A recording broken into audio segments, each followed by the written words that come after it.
हळद रुसली कुंकू हसलं मालिकेच्या आजच्या भागामध्ये आपण पाहणार आहोत की आता कृष्णा त्या बाईच्या घरी गेलेली असते, जी अढळरावांची बायको असते.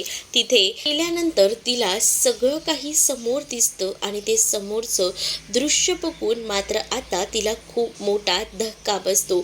आणि त्याच वेळेला ती आता म्हणत असते की मी अनुसया रांगडे पाटील. अनुसया आता ती तिचं नाव सांगते आणि अनुसया जेव्हा तिचं खरं नाव सांगते तेव्हा मात्र कृष्णाला खूप मोठा धक्का बसतो. कृष्णा आता पाहतच राहते आणि जेव्हा आता कृष्णा बघत असते तेव्हा मात्र ती सांगत असते की हा माझा मुलगा समर. समर नाव आहे याचं. समर अढळराव रांगडे पाटील आणि मी अढळरावांची पहिली बायको अनुसया अढळराव रांगडे पाटील. ही ओळख जेव्हा आता ती करून देते तेव्हा मात्र आता खूप मोठा धक्का जो काही आहे तो आता बसलेला असतो इथे असणाऱ्या या कृष्णाला. कृष्णा म्हणत असते की नाही, काहीतरी गैरसमज होतोय, मला काहीतरी गणते, तुम्ही प्लीज मला ज्या काही गोष्टी आहेत त्या प्लीज खऱ्याखुऱ्या सांगा, असंही सांगितलं जातं. मग खऱ्याखुऱ्या गोष्टी सांगितल्यानंतर इकडे मात्र ती सांगत असते की हीच खरी गोष्ट आहे मी जी तुला सांगते ते, कारण कृष्णाचा या सगळ्यावर विश्वास बसत नसतो. दुसरीकडे आता पाहायला मिळत असतं की दुष्यंत जो आहे तो मात्र आता घरी आलेला असतो आणि बघतो येऊन तर तो समोर पाहतो तर हे भलतंच काहीतरी घडत आहे. आणि जेव्हा हे सगळं काही तो बघतो ना तेव्हा मात्र दुष्यंतला राग येत असतो. दुष्यंत बघतो तर काय, अढळराव इथे दारू पीत बसलेले असतात आणि अढळरावांवर तो चिडचिड करत असतो, कारण अढळरावांनी दारू पिता पिता ग्लासही फोडलेलं असतं. कारण आज जे काही घडलेलं होतं त्याचा जास्त त्रास त्यांना झालेला होता. आजचा दिवस त्यांच्यासाठी खूपच वाईट होता आणि त्यामुळेच ते सगळा त्रास स्वतःला करून घेत होते. आणि हे सगळं बघून दुष्यंतला वेगळंच काहीसं वाटत असतं. दुष्यंत म्हणत असतो की तुम्ही हे सगळं मुद्दामून करता हे मला माहिती आहे, कारण आज तुम्हाला माहिती आहे की आईचं तुला पूजन आहे आणि तुम्हाला त्याच्यामध्ये काही ना काही खोट घालायची आहे आणि यासाठी हे सगळं करताय.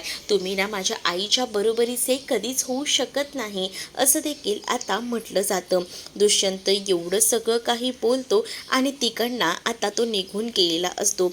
दुष्यंत जेव्हा हे सगळं काही बोलतो तेव्हा मात्र आता अढळराव त्याच्या बोलण्यावर हसत असतात आणि म्हणत असतात की बरोबर, तुझ्या आईची आणि माझी कधीच बरोबरी होऊ शकत नाही.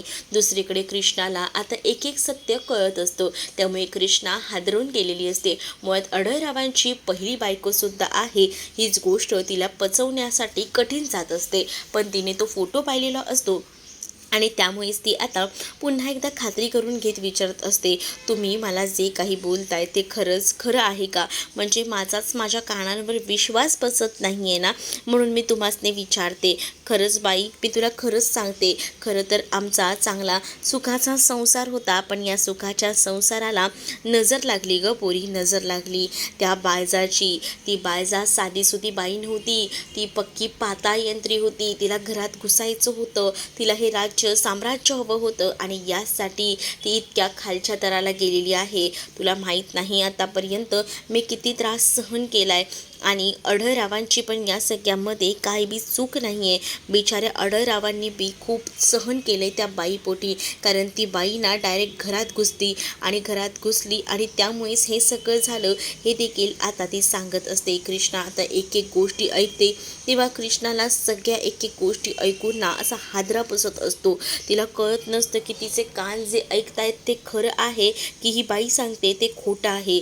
या गोष्टीकडेच तिचं आता लक्ष लागून राहिलेलं असतं आणि त्यामुळेच ना आता ती टेन्शनमध्ये आलेली असते.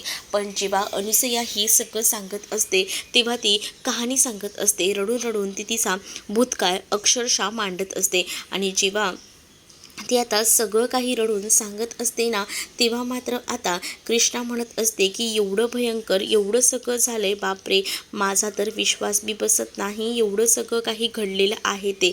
आणि हे सगळं ऐकूनच ना आता कृष्णाच्या पायाखालची जमीन सरकलेली असते. मग आता समोर असलेली अनुसया सगळी गोष्ट भूतकाळातली सांगते. म्हणजेच खरं तर तुला माहिती नसेल पण बायजा कशी आहे ते. ही बायजा साधीसुधी बाई नव्हती, ही फळातली बाई होती आणि या फळातल्या बाईनं घरी येऊन माझ्या संसाराची पार राख रांगोळी केली. तुला सांगते की खूप त्रास सहन केला आहे ग या पोरीपायी मी. खरंच मी इतका त्रास कधीच सहन केला नव्हता. माझा आणि अडळरावांचा अगदी सुखाचा संसार होता आणि भूतकाळातल्या कहाण्या आता ती सांगत असताना ते दृश्यसुद्धा दाखवलं जातं. म्हणजेच अढळराव जे आहेत, आज ज्या स्थानी बायजा आहे सरपंचपदी, अगदी ते स्थान अढळरावांचं होतं आणि अढळरावसुद्धा अगदीच तरबेज होते या सगळ्यामध्ये. आणि अढळराव जेव्हा आता बसलेले होते तेव्हा मात्र आता अढळरावांना जी त्यांची पहिली बायको अनुसया सगळं काही करायची, अगदीच प्रेमाने सगळं सांभाळायची आणि वरती एवढंही म्हणायची की बघा आता आता तुम्हीच या निवडणुकीत पुन्हांदा निवडून येणार आहात, कारण गावकऱ्यांचा सगळ्यांचाच तुम्हाला पाठिंबा आहे हेही आता सांगितलं जातं. एवढ्या सगळ्या गोष्टी जेव्हा आता ती सांगत असते तेव्हा अढळरावही खुश असतात. अढळराव आणि त्यांची बायको आता बाहेर जाऊन उभे असतात आणि तेवढ्यातच ना आता हा सगळा प्रसंग घडलेला असतो. कारण आता तिथं आलेली असते ती म्हणजे बायजा फळातूनच डायरेक्ट आलेली असते त्याच सगळ्या अवतारामध्ये आणि तिथं येऊन पान वगैरे खाते आणि ती हसत असते आणि ती आता मुद्दामून घरात घुसण्यासाठी आलेली असते, कारण तिला हे रांगडे पाटलांचं साम्राज्य हवं असतं आणि यासाठी तिने अढळरावांना तिच्या सौंदर्याची भुरळ पाडलेली असते. आता जेव्हा ती रांगडे पाटलांकडे येते ना तेव्हा मात्र तिथे येऊन रडायचं नाटक करू लागते आणि जेव्हा ती रडत असते तेव्हा मात्र आता तिला ते विचारतात की काय झालं आहे. त्याच वेळेला रांगडे पाटलांना म्हणजेच अढळरावांना ती म्हणत असते की माझं तुमच्यावर लई प्रेम आहे, तुम्हासनी तर माहिती आहे ना, जर तुम्हीच माझ्या आयुष्यात नसाल तर माझं काय व्हायचं, प्लीज ओ मला तुम्ही तरी घरात घ्या ना ओ. असं बोलूनच ना ती आता घरात घुसलेली असते. पण या सगळ्या गोष्टी ना आता सहन होत नसतात इथे असणाऱ्या या अनुसया नाही म्हणत असते, पण अढळरावांसमोर काहीच ऑप्शन उरलेला नसतो, कारण ते सुद्धा तिच्या प्रेमामध्ये आधीच धुंदीत होते आणि त्यामुळेच त्यांना या सगळ्या गोष्टी ॲक्सेप्ट कराव्याच लागणार असतात. दुसरा कोणताही पर्याय नसतो आणि त्यामुळेच ना आता या सगळ्या गोष्टी ॲक्सेप्ट करूनच त्यांना चालावं लागणार असतं आणि त्यामुळेच त्यांनी आता तिला घरात तर स्थान दिलेलं असतं, पण घरात स्थान देऊन नुसतं कुठे उपयोग आहे. त्यासाठी आता तिच्यासोबत लग्नही तर करावं लागेल आणि म्हणूनच अढळरावांनी तिला लग्नाची बायको म्हणून सुद्धा घरी ठेवलेलं होतं आणि त्यामुळेच ना तिचा जो काही व्यवहार होता तो दिवसेंदिवस बेकार होत चालला होता.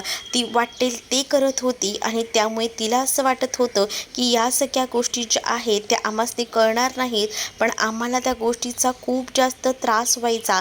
पण नंतर ना या सगळ्या गोष्टी अगदीच उलट्या झाल्या आणि त्यामुळे भयंकर असा प्रसंग घडला. दुसरीकडे तुलापूजन असतं आणि त्यामुळे खूप जास्त अशी जोरदार तयारी सुरू असते आणि जेव्हा या सगळ्यामध्ये जोरदार तयारी सुरू असते ना तेव्हा मात्र आता सुद्धा खूप जास्त खुश असते, पण कृष्णा अजून आलेली नसते. तुलापूजन असतं, कृष्णा यायला हवी होती, अजून कुठे राहिली ही पोरबी ना, खरंच ना कळत नाही. आता माझं औक्षण कोण करणार, घरातल्या सुनेनंच औक्षण करायचं असतं, पण जर घरातली सून इथं हजर नसेल तर काय करावं. बघितलंस का दुष्यंता, मी तुला म्हटलं होतं ना ती पोरगी नाही येणार वेळेवर. नाही आई, मला तिनं म्हटलं होतं की ती वेळेवर येणार म्हणून, म्हणजे आता हिनं बी वेळ द्यायला लागली आणि हिची बी वेळ आम्हाला पाळायची आहे तर. असं देखील बायजाबाई आता मुद्दामच दुष्यंतला बोलत असते आणि दुष्यंतला भडकवायचं काम ती आता करत असते.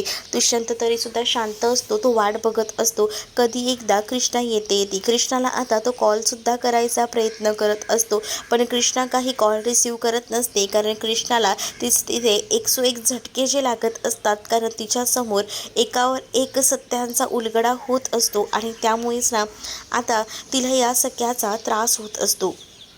दुसरीकडे मात्र आता या सगळ्याचा जेव्हा आता त्रास होतो ना तेव्हा मात्र आता ते सगळेच जण बघत असतात आणि गावकरी म्हणत असतात की हे काय, कुठे आहे, अजूनच कृष्णा आली नाही आहे, कुठे गेली आहे. स्वतःच्या गावच्या ज्या सरपंचबाई आहेत आणि त्याचसोबत त्या त्यांच्या सासूबाई आहेत, तरीसुद्धा औक्षणाला कृष्णा हजर नाही आहे. याचा अर्थ काय आहे, काही समजायचं काय ह्या सगळ्याला, असं देखील आता म्हटलं जातं.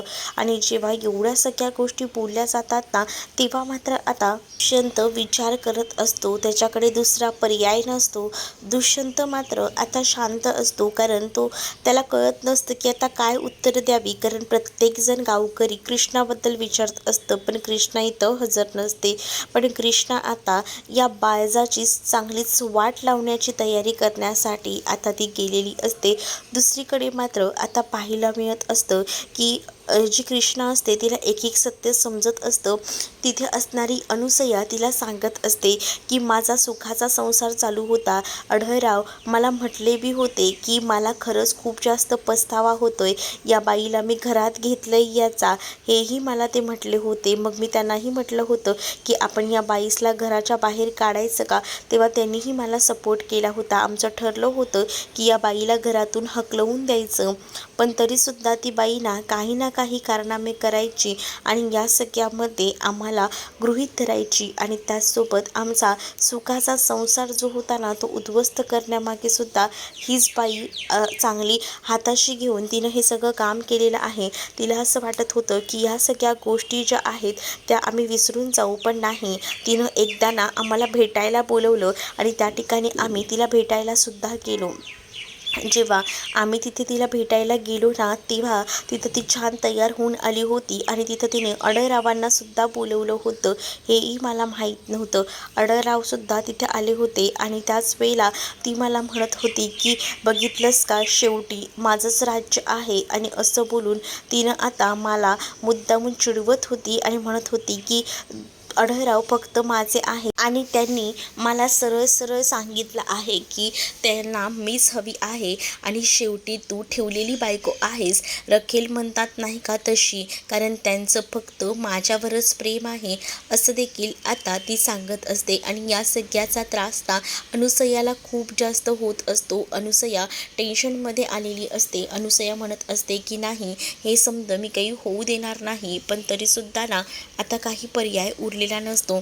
अनुसया जेव्हा हे सगळं काही बोलते, ती सांगू लागते की फक्त आणि फक्त माझा अधिकार आहे, तू कसा अधिकार सांगणारी, तू काहीच सांगू शकत नाहीस, निक चालती हो. आणि असं बोलून आता तिला सांगितलं जातं. पण त्याच वेळेला बाळजानं येताना पिस्तूलही आणलेली असते आणि बाळजा समोर असलेल्या या अनुसयावर ती पिस्तूल रोखून धरते. आणि जेव्हा अनुसयावर ती पिस्तूल रोखून धरते ना, तेव्हा अनुसया जी आहे ती रागातच असते. अनुसया म्हणत असते की नाही, त्यांचं फक्त माझ्यावर प्रेम आहे, तुझ्यावर प्रेम नाही आहे, असं बोलूनच आता ती ओरडत असते आणि म्हणत असते की तू हो शांत, तुला मी आता काय बी करू देणार नाही. आणि असं बोलून आता ती चिडते आणि ती म्हणत असते की नाही ओ तू शांत. तेवढ्यातच अढळराव पोचलेले असतात. अढळराव ती पिस्तूल काढून घेतात. अढळराव जसं येतात ना, तसं बाळजा आता रडायचं नाटक करते आणि ती आता म्हणत असते की बघितलं का अढळराव, ही माझ्या जीवावर उठली आहे, हिला माझ्याबद्दल खरंच काहीच वाटत नाही. हिला जर माझ्याबद्दल काही वाटलं असतं ना, तर हिनं बघा माझ्या जीवावर उठली नसती.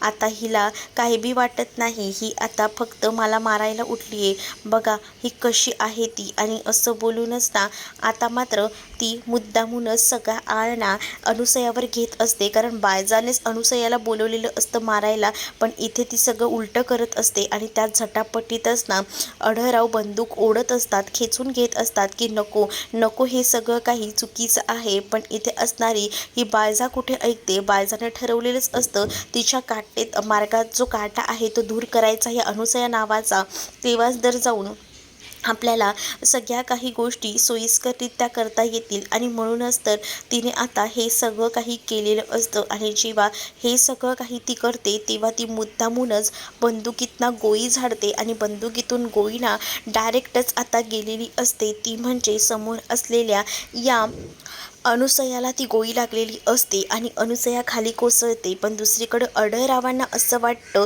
की हे सगळं काही त्यांच्यामुळे झालंय आणि त्यामुळेच ना अढळराव जे आहेत ते आता खूप जास्त टेन्शनमध्ये असतात. परंतु बाळजानच ती बंदुकीतनं गोळी झाडलेली असते आणि ती गोळी थेट अनुसयाच्या काळजामध्ये घुसते. अनुसया खाली कोसळते आणि अढळरावांना असं वाटतं की त्यांच्यामुळे हे सगळं झालंय. त्यामुळे अढळराव खाली बसून अनुसयाला उठवायचा प्रयत्न करतात. पण अनुसया आता एकदमच गाढ झालेली असते. अनुसयाला ते उठवण्याचा प्रयत्न करून सुद्धा अनुसया उठत नसते. त्यामुळे ते आता हार मानून गेलेले असतात. त्यांना आता कळतच नसतं की काय करावं ते.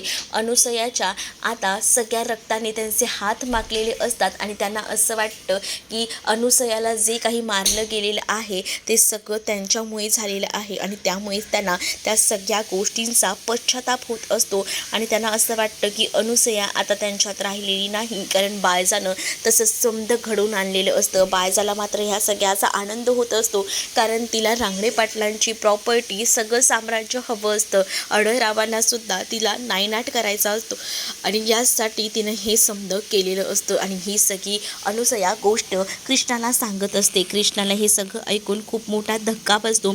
कृष्णाला आता ती म्हणते की तुला यावरही विश्वास नसेल तर थांब, मी तुला दाखवते आमच्या लग्नाचा फोटो. आणि असं बोलून अढळराव आणि अनुसयाच्या लग्नाचा फोटो ती कृष्णाला दाखवते.